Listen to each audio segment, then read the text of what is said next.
જય સ્વામિનારાયણ વિદ્યાર્થી મિત્રો, બાયોલોજી ઈ વિદ્યાના ક્લાસમાં આપ સૌનું સ્વાગત છે.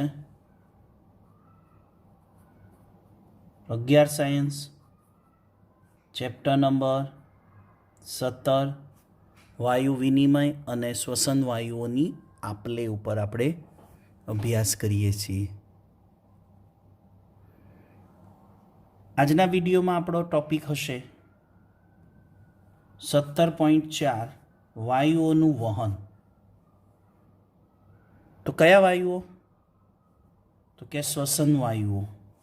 શ્વસન વાયુમાં કોણ આવશે? O2 અને CO2. અને કોના દ્વારા વહન પામશે? તો રુધિર દ્વારા. હવે આપણે આગળના સ્ટેપમાં આવ્યા. વાયુકોષ્ઠો, લાસ્ટ વિડીયોની અંદર વાયુકોષ્ઠોની સપાટી ઉપર જે ગેસીસ એક્સચેન્જ થયો, વાયુ વિનિમય થયો O2 અને CO2, હવે રુધિર દ્વારા એ કોષો સુધી પહોંચશે ઓક્સિજન, અને કોષોમાંથી CO2 બહાર આવશે. તો એ વસ્તુમાં ઓક્સિજનનું વહન અને CO2નું વહન શીખવાનું છે.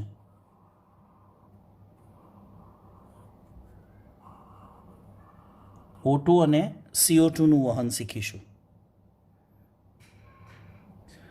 એમાં રુધિરરસ દ્વારા ઓક્સિજનનું 3% વહન થાય, જ્યારે રક્તકણ દ્વારા 97% O2નું વહન. એટલે શ્વસન વાયુઓના વહનમાં રુધિર અગત્યનો ભાગ ભજવે છે. અને રુધિર એટલે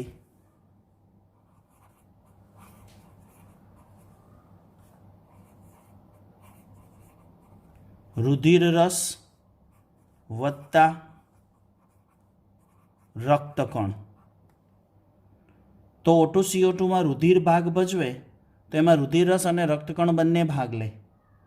તો આપણે બંને માધ્યમ દ્વારા, રક્તકણ અને રુધિરરસ દ્વારા, તો ઓક્સિજનનું વહન રુધિરરસ દ્વારા 3% છે, જ્યારે રક્તકણ દ્વારા 97% ઓક્સિજનનું વહન થાય. જ્યારે CO2નું વહન રુધિરરસ દ્વારા 7%, રક્તકણ દ્વારા 20 થી 25%, અને બાયકાર્બોનેટ એટલે HCO3 માઇનસ સ્વરૂપે 70% વહન થશે. એટલે CO2નું વહન 3 રીતે થાય. ઓક્સિજનનું વહન 2 રીતે, રુધિરરસ દ્વારા 3% અને રક્તકણ દ્વારા 97%.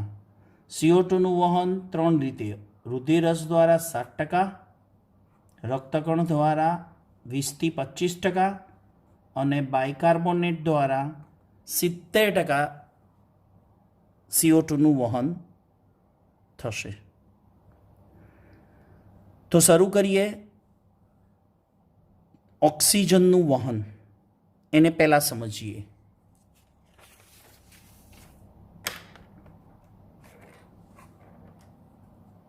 તો ટોપિક NCERT પ્રમાણે 17.4.1 ઓક્સિજનનું વહન સમજાવો. ક્વેશ્ચન પૂછાય, ઓક્સિજનનું વહન સમજાવો.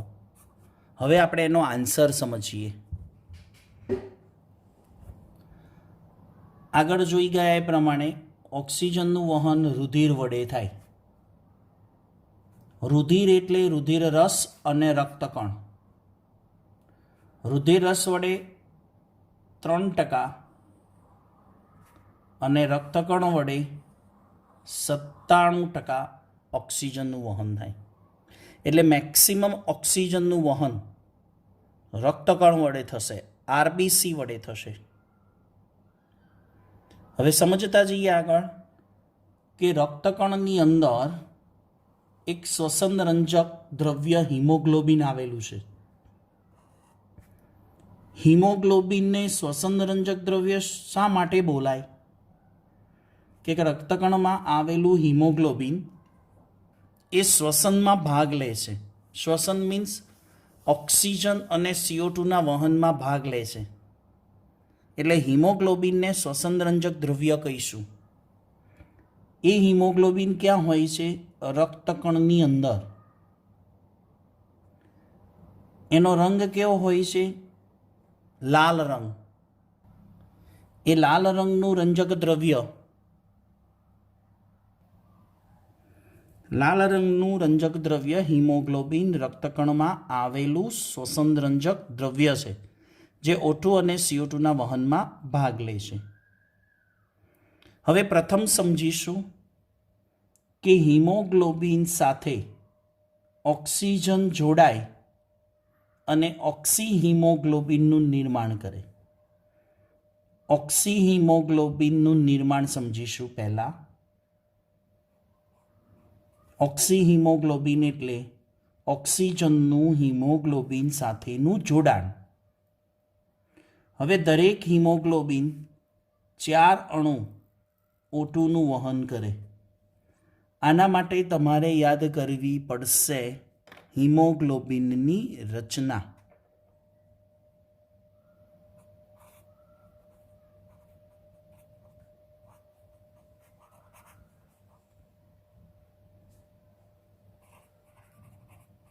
હિમોગ્લોબિન શું છે? 4 પોલીપેપ્ટાઇડ શૃંખલા. ચેપ્ટર નંબર 9, જેમાં આપણે પ્રોટીનની સંરચના શીખ્યા હતા. એ પ્રોટીનની સંરચનાની અંદર ચતુર્થક સ્વરૂપ તરીકે ઉદાહરણ હિમોગ્લોબિનનું હતું. એ હિમોગ્લોબિનની અંદર આપણે વધુ સારી રીતે સમજાયેલું કે હિમોગ્લોબિનમાં 4 પોલીપેપ્ટાઇડ શૃંખલા હોય છે. 4 પોલીપેપ્ટાઇડમાં 2 આલ્ફા વત્તા 2 બીટા શૃંખલા હોય. તો જો અહીંયા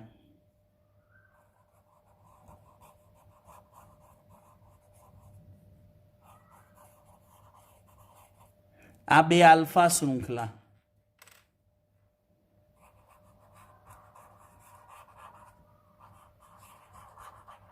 આ 2 બીટા શૃંખલા.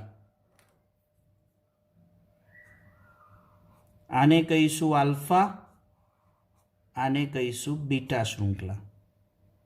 તો આ હિમોગ્લોબિનની રચના છે 4 પોલીપેપ્ટાઇડ શૃંખલા, 2 આલ્ફા અને 2 બીટા, જે આકૃતિમાં બતાવ્યું છે. દરેક પોલીપેપ્ટાઇડ શૃંખલામાં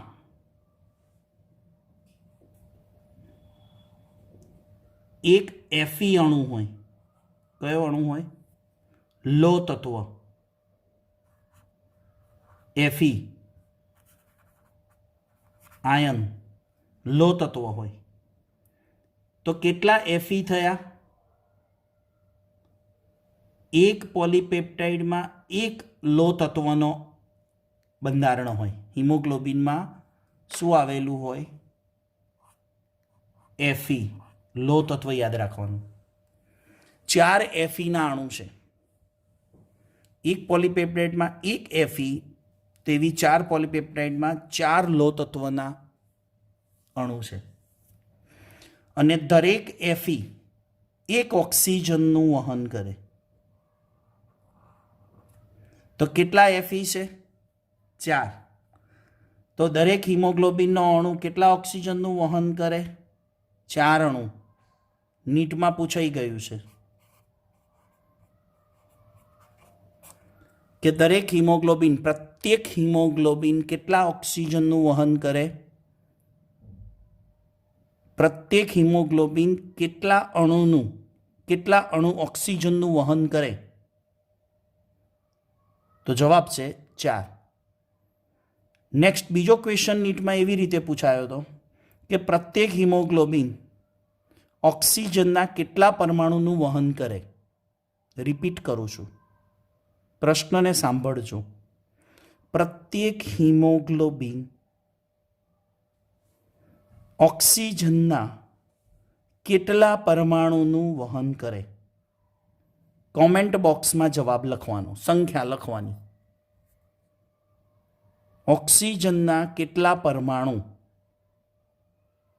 એટલે સંખ્યા લખજો અને પાછળ એટમ લખજો. એટમ એટલે ATOM, એટમ એટલે અણુ. જવાબ આવડી ગયો હશે? કોમેન્ટ બોક્સમાં લખજો, હું કહીશ નહીં, વિચારજો. હવે શું થાય? અહીંયા HB4 કેમ લખ્યું? કે હિમોગ્લોબિનની કેટલી પોલીપેપ્ટાઇડ શૃંખલા? 4. કેટલા અણુ? Feના 4, એટલે 4 O2, 1 Fe 1 O2, 2 Fe 2 O2, 3 Fe 3 O2, 4 Fe 4 O2. એટલે પ્રત્યેક પોલીપેપ્ટાઇડ શૃંખલામાં એક લો તત્વ એક ઓક્સિજનનું વહન કરે, એટલે 4 O2 લખ્યા છે. તો સૂત્ર શું થયું? આખું સમીકરણ HB4O8. તો આ HB4O8 છે, એને ઓક્સી હિમોગ્લોબિન કહીશું. શોર્ટલી ઓક્સિજન હિમોગ્લોબિન સાથે જોડાય એટલે ઓક્સી હિમોગ્લોબિનનું નિર્માણ થાય. આ એનું સમીકરણ યાદ રાખવાનું. ચલો નેક્સ્ટ આગળ વધીએ. હવે આપણને જે મળ્યું ઓક્સી હિમોગ્લોબિન, એનું નિર્માણ પણ થાય અને વિયોજન પણ થાય. હવે નિર્માણ ક્યાં થશે? તો કે એનું સ્થાન છે વાયુકોષ્ઠોની રુધિરવાહિનીઓમાં. એટલે આગળના વિડીયોમાં મેં તમને એક આકૃતિ સમજાવી હતી. આ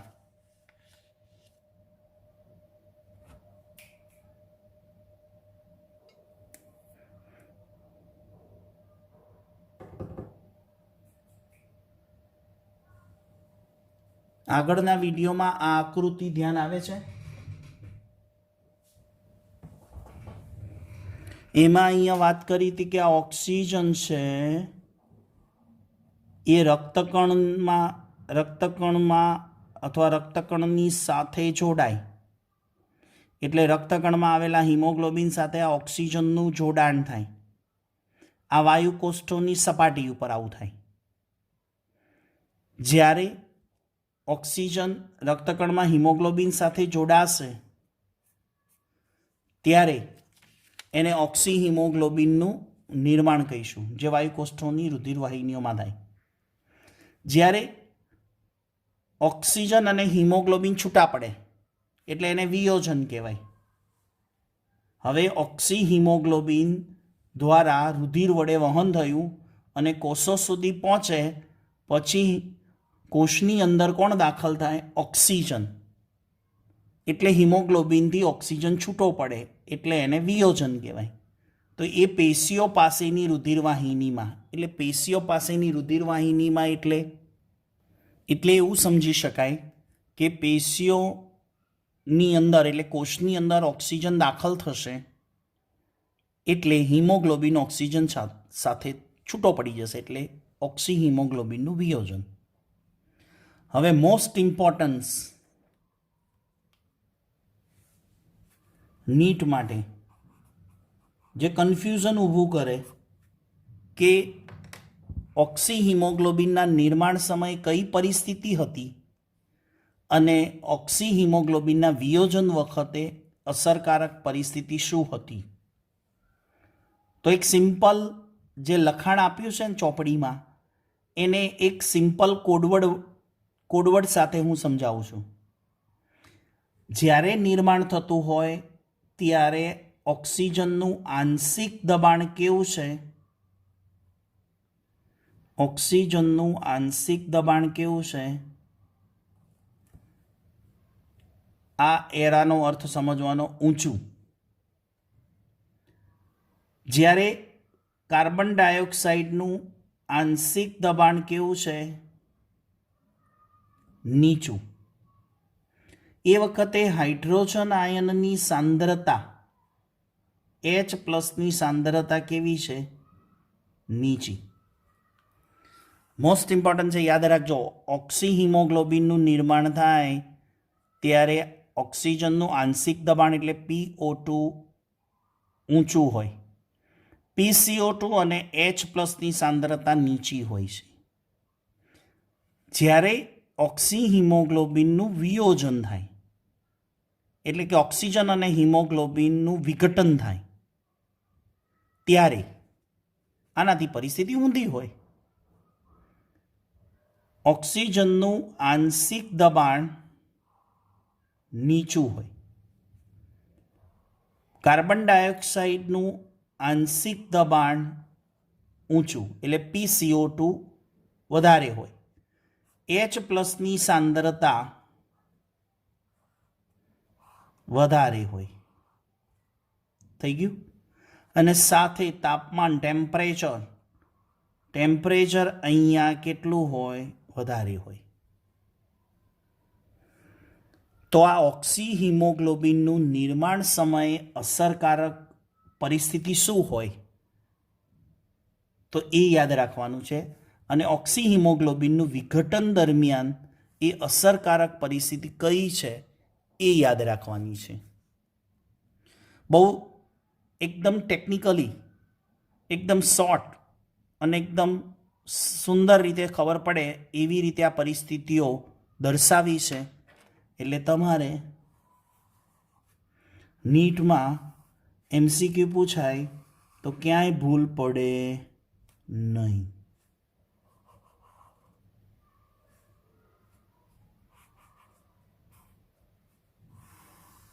ખ્યાલ આવે છે? ઓકે. હવે NCERT બુકની અંદર જ્યારે નિર્માણ અને વિયોજન થતું હોય એવા સમયની સમજ માટે એક વક્ર એટલે આલેખ આપ્યો છે. જે આલેખનું ટાઇટલ છે ઓક્સિજન વિયોજન વક્ર. ઓક્સિજન વિયોજન વક્ર એટલે ઓક્સિજનનું હિમોગ્લોબિન સાથે વિઘટન થાય એ સમયે જે પરિસ્થિતિ છે એનો આલેખ છે. તો એક્સ અક્ષ ઉપર આપણને ધ્યાનથી જોજો આલેખમાં ઓક્સિજનનું આંશિક દબાણ આપ્યું છે એટલે PO2 અને વાય અક્ષ ઉપર ઓક્સી હિમોગ્લોબિનનું પ્રમાણ આપ્યું છે. તો આલેખ માહિતીલક્ષી છે, સમજ પૂરતો, પણ આપણે ધ્યાન રાખવું પડે કે એક્સ અક્ષ ઉપર અને વાય અક્ષ ઉપર શું લીધું છે અને કોનો આલેખ છે. વક્ર એટલે આલેખ. છેલ્લે નોંધ એક અગત્યની માહિતી લેવાની થાય કે સામાન્ય રીતે આપણી જે દેહધાર્મિક પરિસ્થિતિ છે નોર્મલ શ્વાસોચ્છ્વાસ દરમિયાન દર 100 ml દર 100 ml ઓક્સિજનયુક્ત રુધિર આશરે 5 ml O2 પેશીઓને આપે. 100 ml ઓક્સિજનવાળું રુધિર છે. રુધિરનું પ્રમાણ આપ્યું છે 100 ml અને કેવું રુધિર છે? O2 યુક્ત છે, જેના રક્તકણની અંદર ઓક્સિજન હાજર છે. એવું રુધિર 5 ml ઓક્સિજનને પેશીઓમાં મોકલે. 100 ml 5 ml ઓક્સિજન કોષોને મળે. તો આ થિયરીમાં આપણે શીખ્યા ઓક્સિજનનું વહન. આશા રાખું છું કે વિડીયો દ્વારા તમને આ ક્વેશ્ચનની અંદર પૂરી સમજ પડી હશે.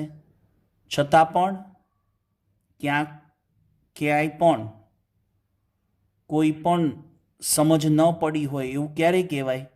જ્યારે આ વિડીયો જોયા પછી ચોપડીની NCERTની line to line word to word વાંચ્યા પછી આપણને ખ્યાલ આવે. ઓકે, તો આવતા વિડીયો લેક્ચર સુધી સૌ વિદ્યાર્થી મિત્રોને HP સરના જય સ્વામિનારાયણ.